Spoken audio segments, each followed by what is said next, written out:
We got a lot of new details on Eric Swalwell, and I'm going to go through them in incredible detail. And I'm going to tell you right here and right now, the last thing we want in the MAGA movement, the last thing we want in the Republican movement is for Eric Swalwell to drop out of this race, and I'm going to tell you why. And when I go through this, I think you will agree with me. You know, Eric Swalwell is a very, very bad guy. There's no getting around it. And when I go through the new details that came out, I got to tell you, I'm going to warn you in advance. It's pretty rough stuff. He's as bad as it gets.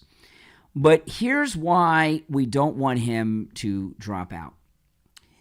This primary that they have in California is unlike a primary in most states. You know, here in Florida, as an example, we do it like they do in most states, right? You have a Republican primary and you have a Democrat primary, and the winner of each go head to head. The Democrat primary winner and the Republican primary winner run against one another. What's going on in California is a crossover primary where everybody is in it. The Republicans and the Democrats are in the same primary. Right? They're running in the same primary. So the candidates in the California primary who come in first and second place run against each other. Okay? So, and if you go and look at the latest numbers, okay, and these are the latest polling numbers out of California. Now, of course, this was before the scandal broke. All right? But so, you know, we don't have any polls since it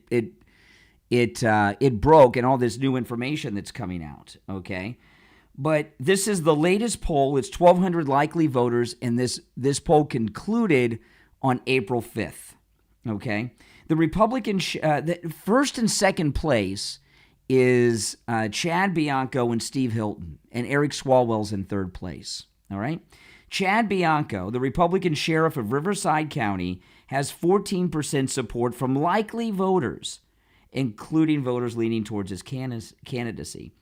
Steve Hilton, a conservative commentator and Fox News host, also has 14% support, with a smaller share of direct supporters and a larger share of supporters leaning toward voting for him. So if the election were held on April 5th, Chad Bianco and Steve Hilton would come in first and second place. Whichever one came in first and second is up in the air, but the first and second place would be Republicans. So on the ballot in the general election for California governor, the winner is going to be a Republican because we're going to have two Republicans running. Third place is Eric Swalwell. By the way, these polls and information is all on my X at Brian Craig Show. Eric Swalwell's in third place, okay? Eric Swalwell, a Democrat U.S. representative from California, has the highest level of direct support for a Democrat, with 11% of voters in the poll backing his campaign, another 1% leaning his way. So he's at 11%. Chad Bianco and Steve Hilton, the Republicans, both have 14%. So they're ahead of him by quite a bit.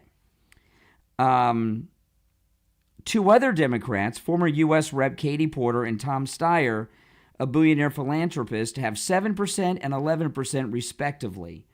Okay? So if we get, you know, the Democrat vote is split three ways. It's split three ways. Now, what if Eric Swalwell's support is still going to be 11? We don't know what it's going to be when the polls are done. You never know with Democrats, right? Because Democrats, they may not mind this stuff as much as we moral MAGA Republicans do. But if he were to drop out, right, you put his 11 points with the ex-Congresswoman's 7 and the billionaire's 11, and all of a sudden, boom, you got a Democrat coming in second place. Right? Or maybe even first place. So we have a Republican and a Democrat running against one another in the general election. If Eric Swalwell stays in this, it's going to be Steve Hilton and Chad Bianco going against each other. So we do not want Eric Swalwell to drop out. Based on that,